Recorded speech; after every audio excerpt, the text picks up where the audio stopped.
Johnson Space Center in Houston, Texas. I am Josh Byerly. It has been quite the day for both NASA and Orbital Sciences. We're going to be taking a look at all this morning's activities as Cygnus was successfully installed on the International Space Station. Joining me here in Houston is NASA Flight Director Holly Riding. She was there in Mission Control as the activities took place. We are also joined from NASA headquarters in Washington, D.C. by Alan Lindemoyer, NASA's Commercial Crew and Cargo Program Manager, as well as Frank Culberson, Executive Vice President of Orbital Sciences. We're going to start here in Houston with Holly, then we'll take some. We'll go to D.C. and talk with Alan and Frank, and then we'll take some questions. And we'll get started with Holly. All right. Well, thank you, Josh. It's certainly a great day to fly in space. Today, the Cygnus vehicle successfully rendezvoused and was captured and berthed to the International Space Station. So starting about 2 a.m. local time here in Houston, joint operations, which is the activity where the mission control team here in Houston, the mission control team in Dulles, Virginia, at Orbital responsible for this Cygnus, and also our colleagues at JAXA who participate in the Cygnus rendezvous with part of the communication system, begin to work together as a team in order to get Cygnus to the space station. So that activity started about 2 a.m. local Houston time, and then a series of maneuvers were completed as Cygnus moved from below the space station up to a point where the robotic arm could reach out and capture Cygnus at the Node 2 nadir, so just underneath the Node 2 module. And that activity occurred at 6 a.m. local time, just a few minutes earlier than the team had planned it. So we're certainly excited, really thrilled for our colleagues at the Orbital Sciences Corporation and all of the folks in Mission Control D, Mission Control Dulles, that we were able to work with today very successfully. Our crew, Luca Parmitano, Karen Nyberg, acted as our robotic arm operators, with Luca driving the arm to reach out and capture the Cygnus, a near flawless activity. After that, the Cygnus was maneuvered again by the robotic arm to the common berthing mechanism and attached to the space station. As we speak, the crew has completed the leak checks between the Cygnus vehicle and the space station, with plans to ingress, go into the Cygnus tomorrow morning about 4:55, almost 5 a.m. local Houston time. So a wonderful day to fly in space. First time we've done that jointly with our colleagues at the Orbital Sciences Corporation. And so congratulations to the entire Cygnus team. Back to you, Josh. Okay. Let's go to NASA headquarters in Washington, D.C., where Alan and Frank are standing by, and let's hear from each one of them. Well, thank you, Josh. Couldn't be happier to be here today for the day we've waited for. And I just want to say congratulations, Frank, for the absolutely flawless mission that was executed this morning with the rendezvous and the berthing of the new Cygnus to the space station. It was just beautiful. Great teamwork. Thanks. Thank you to the entire Orbital team. I had the privilege to be working with Orbital since the beginning of our partnership, and I have seen this team in action from the beginning through all our design reviews, the requirements reviews, the preliminary design, the critical design, and all the challenges that have come up throughout the years. And I can tell you that Orbital has addressed these challenges in such a professional, skilled, and with such expertise over the years. And culminating today with this mission is just a real testament to the capabilities of your team, especially with the events over the last week. It was just a very, very impressive job by the entire Orbital team. And then working so closely with the NASA team. I just couldn't be happier and more proud of how that worked. We started the program with 3 goals. One was to place strategic investments to kickstart the commercial space industry. not knowing if anything would actually emerge from that. But we knew that we needed to place these investments to remove the significant barriers to entry in such a tough industry. Our second goal was to see the development of new commercial space transportations at lower cost that could provide safe, reliable, and cost-effective access to low Earth orbit and the International Space Station. And the third was to become a customer for these services once they emerged. I think we can say today conclusively that we've added another partner to the list that helped us achieve these goals 100%.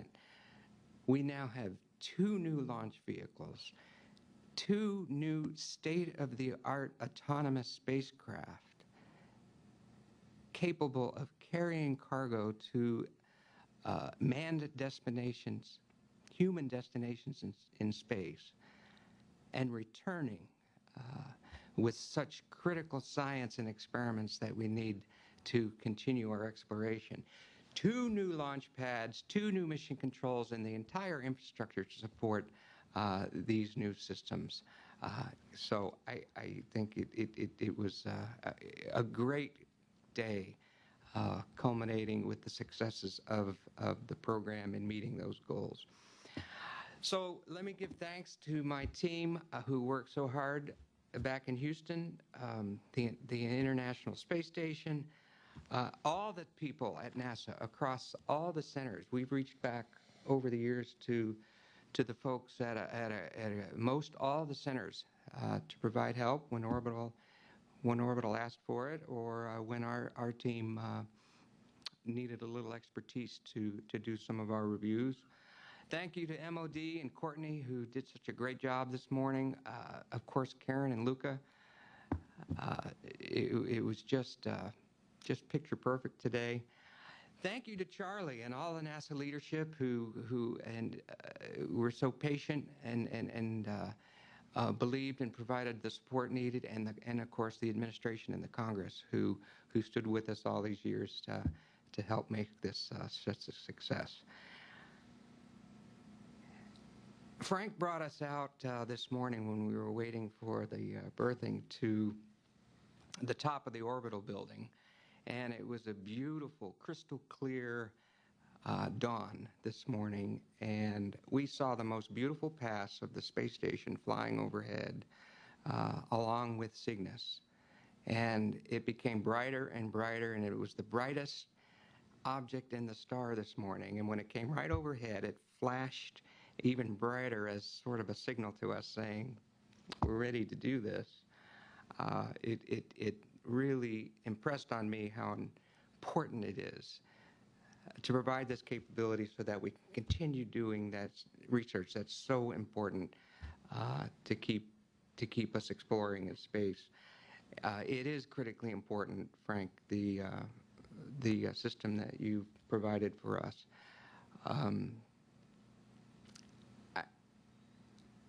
It is happy to see that this is the beginning and the continuation of a new era in space. So thank you very much, and congratulations to the entire team.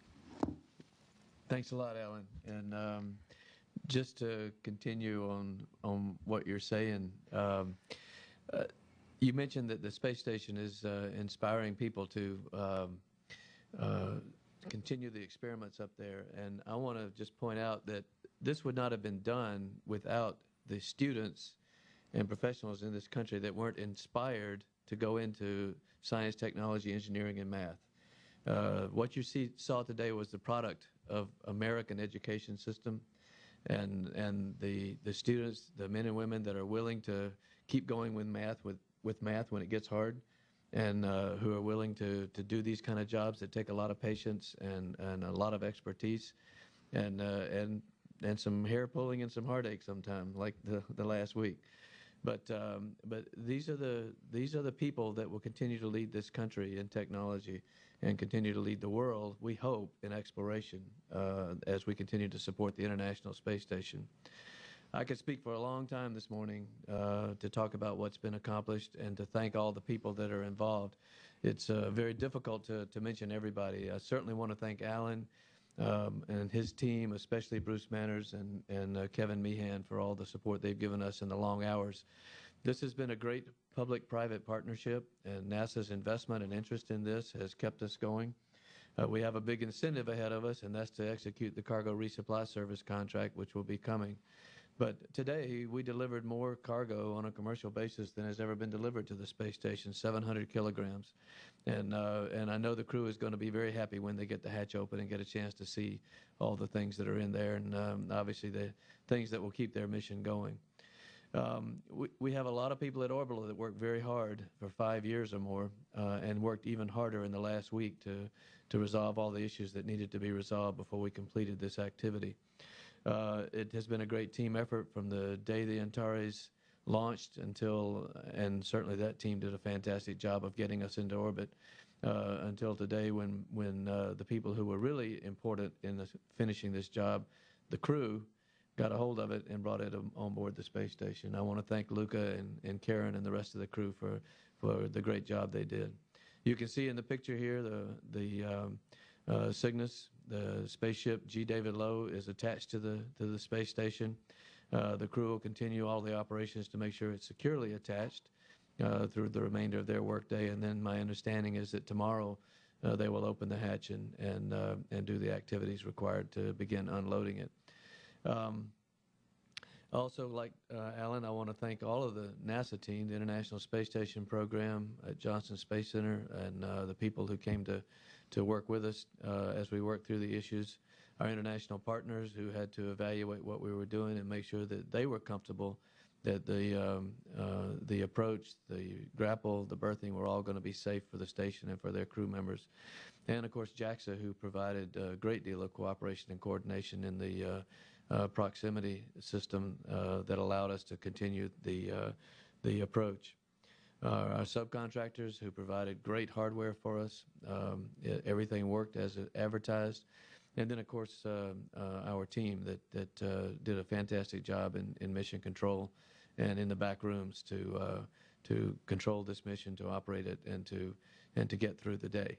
But we're not done. We're going to have to continue monitoring the systems and stay on orbit at least through October 22nd, and then detach from the station and do our deorbit. And then in about 6 weeks, we'll be launching again.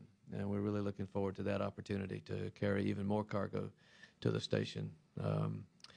We'll be able to carry approximately 1.5 to 2 tons of cargo each mission for the next 3 missions, and then we'll go up to over 2.5 tons on each mission, beginning with number 4, all the way through the end of the contract. And we know and understand and accept the responsibility. This is critical to the continuation of the station and the continuation of U.S. leadership in space, as well as an international partnership that I think is a shining example of how nations can work together when they have the ability to let their engineers, their scientists, their operators, and their professionals work together and get politics out of the way. This has been an example of patience, an example of excellent troubleshooting, especially in the last week, but throughout the program. And you have to be patient if you want to see good things happen. We started this program at Orbital over 5 years ago. Antares was begun before that. And it's been hard for many people, particularly in the management chain and in our investors and everywhere else, to be patient that this would work out. But sometimes it just takes that amount to get that happen. It took us a long time to get space station built. It took a long time for shuttle to be developed. It's taking a long time for the next steps. But in the end, it is worth it, because this is how we continue to explore our universe, to explore the solar system, and how we also inspire the next generations. If they don't have something like this to look forward to, they're going to drift off into other areas. And if we don't keep them involved in STEM, in engineering challenges, in the technology that's available out here, we're going to lose again our leadership. The future is bright, I think, for this partnership and for this relationship. We're looking forward to many more opportunities. And I have to relate to you what I heard many times this morning from a team that was very excited, very tired, and just thrilled to be where they were. But many of them who had worked on other systems, other spacecraft, other launch vehicles, and at other places came up to me and said, "This is different. This is really amazing, and I'm so happy to be a part of this." And those of us who've been in human spaceflight a while know what they're talking about. And now we have a whole other group of people that understand how exciting it is to be a part of this and to take one spacecraft and attach it to another that's got human beings inside it, and to continue to build on it and continue to show that these things can be done when everybody works together and we put our mind to it. We got a whole new set of people that are committed to supporting this. And we had a bunch of kids in the auditorium this morning at Orbital, family members and friends, to watch what was going on, and a lot of smiling faces, even at that early hour, who I think were very proud to be a part of this historical moment. So on behalf of David Thompson, our CEO, and our entire leadership team, I want to thank NASA for the opportunity. I want to thank you for the great cooperation and collaboration, and I especially want to thank my team back at Orbital. I just happen to be the guy lucky enough to be sitting here and talking about it, but they are the ones who really made it happen, and I am so proud of every one of them. Thank you. Excellent. Okay, thank you, Alan and Frank. Let's take some questions now here in Houston first. Robert. Hi, Robert Perlman with CollectSpace.com. The question for Alan, given your description that this morning's events were flawless, where does NASA stand in terms of giving the official go to Orbital to proceed preparing for the first CRS flight? Do you need to wait for the end of this mission, or are they good to go now? No, they're good to go. Station's got a spot ready for them in December, and Orbital's working hard to get ready for that. We've got the cargo, getting the cargo together, getting ready to ship it out to Wallops, and they're good to go. They've got a demonstrated system that certainly can deliver, and there's a bit more to go to make sure we have a safe departure and re-entry. But there will be no delays proceeding toward that next mission. Great. And for Holly or Frank, given the delay, the week delay to getting to station, are you still planning an October 22nd departure? And if you are, how does that affect the crew time in terms of unpacking? Are they under any additional pressure?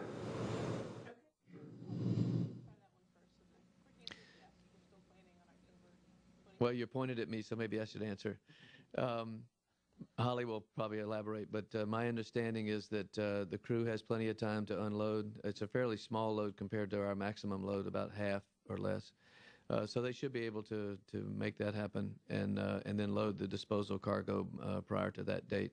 We'll leave whenever NASA says they'd like for us to vacate the port, but my understanding is that the 3 weeks should be sufficient.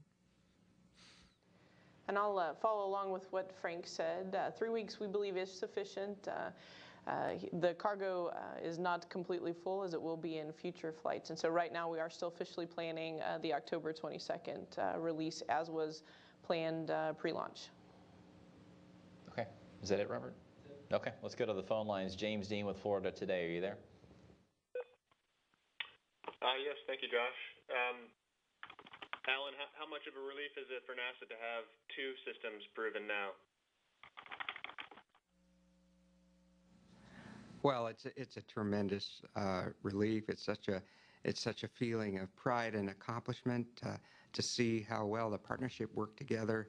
That resulted in two very successful, very complicated spacecraft systems. It's certainly a relief, and something we're ready to celebrate and be proud of for years to come.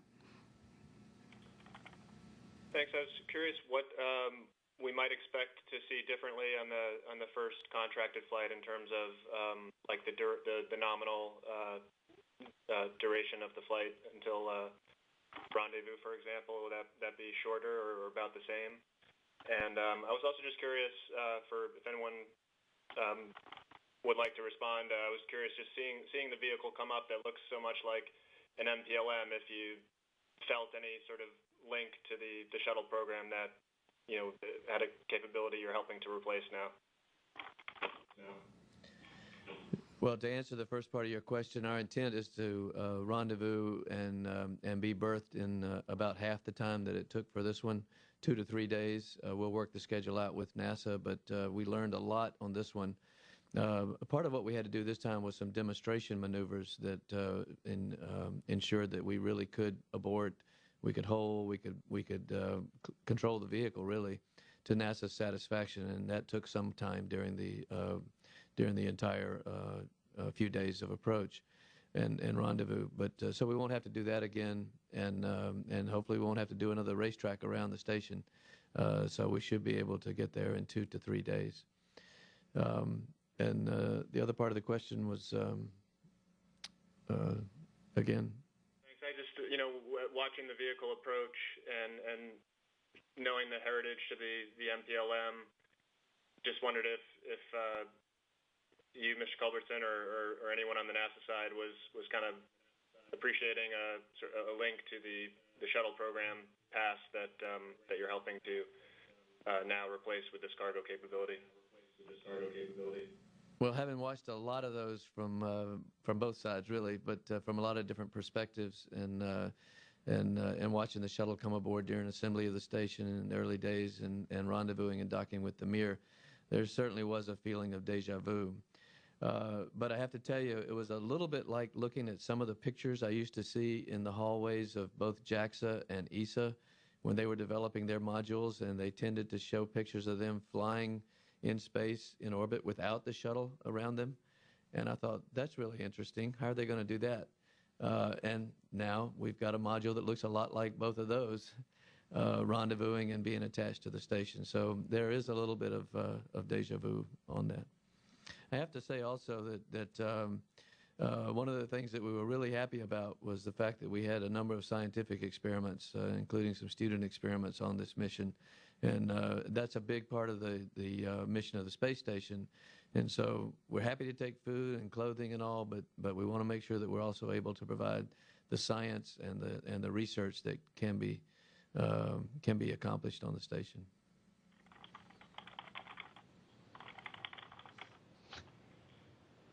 Okay, James, is that it?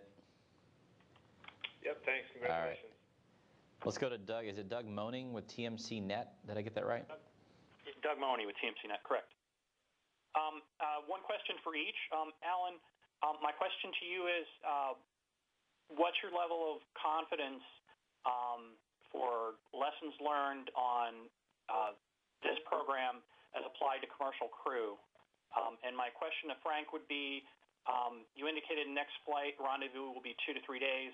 Do you ultimately hope to get a ground-to-station rendezvous within like 6 hours, as we have with Progress and the other commercial providers?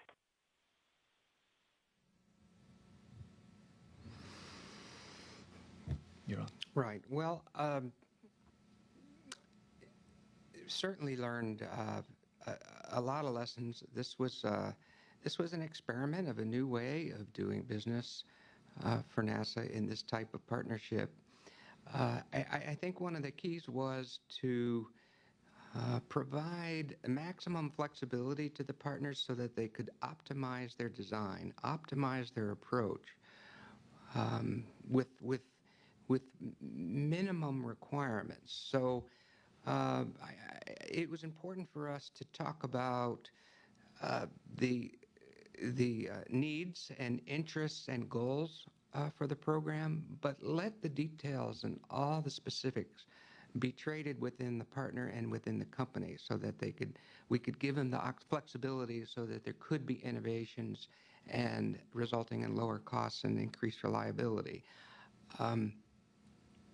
That was fairly easy to do with the cargo missions because the interfaces to the space station are so well defined, and we did have flexibility in the total amount of cargo to be delivered and returned, and some flexibility in the flight rate and the visits to the space station. So in that sense, I think flexibility is important, except where it's regarding the safety of the crew and protection of the space station. I mean, we were firm with those requirements for those interfaces, but everything else we were able to be quite flexible, and I think that's a really important lesson. Now, moving on to the crew program, we've shared a lot of information with the crew program. They started the program with this type of public-private partnerships under the Space Act agreements, and I think that's worked out very well. But again, this emphasis on safety is critical, and NASA has learned many, many hard lessons over the years where those requirements become very important to communicate, convey, and to verify. So I think it's in the same spirit. Be flexible where we can to allow for innovation, but be very diligent in our lessons learned in our history to make sure that we're supporting the development of systems that are safe and reliable. And if I could add to that just a little bit, and Alan is referring to some very valuable lessons we've learned along the way in establishing these relationships. I think that really became paramount this week, the fact that we had some time to work through a lot of issues in the past. But that really didn't match the challenge of dealing with a real-time flight problem that you had to solve before you could actually deliver the cargo. As you know, this is a precursor to the cargo resupply services contract that we have with NASA. But I have to say that even though we operated this as if it were a service, this was still part of the Space Act agreement and was a demonstration. But the business side never really came into play amongst the technical teams. Now, obviously, that's something we have to be concerned about as a company, but that's something you'll worry about later. What we did was establish a relationship between NASA and Orbital teams that I think will allow us to take care of any challenging problems in the future. A lot of what we learned, for example, during the Shuttle Mir program was about relationships, not just about technology, hardware, and operations. And that's been applied on the International Space Station. This week was challenging in that same way, where NASA gave us the opportunity for our team, led by Frank DeMauro and Jim Nicholson, to work through the technical issues we were trying to solve, do it in a way that made sense to us, and then give us their feedback without dictating how it had to be done. And that, I think, gave our team a lot of confidence that NASA felt like we knew what we were doing, and makes a huge difference going forward. And I really appreciate that level of trust. And I know that the team led by Kenny Todd down in Houston and Mike Supperdini had to work carefully with the international partners to make sure they also understood that and saw that. And having been in the station program many years ago, I can see that this is a change. This is different. And this is laying the groundwork for all commercial endeavors going forward, Alan and everybody else. And I think that commercial crew will benefit from having seen the NASA team work with a company on challenges, because they're going to have them too. This is space flight, and that's what happens. As to the question of how quickly can we rendezvous, I have in fact challenged the team to come up with a one-day rendezvous plan. We think that that's beneficial to all concerned, and we really want to get particularly the powered payloads and the important research that needs to get to the station quickly. We want to get it there as soon as we can, and so being able to rendezvous in one day is a real important feature we would like to add to our quiver, and so we're going to be working on that over the next few missions. Okay, I think that's going to wrap it up for us. Doug, did you have another question?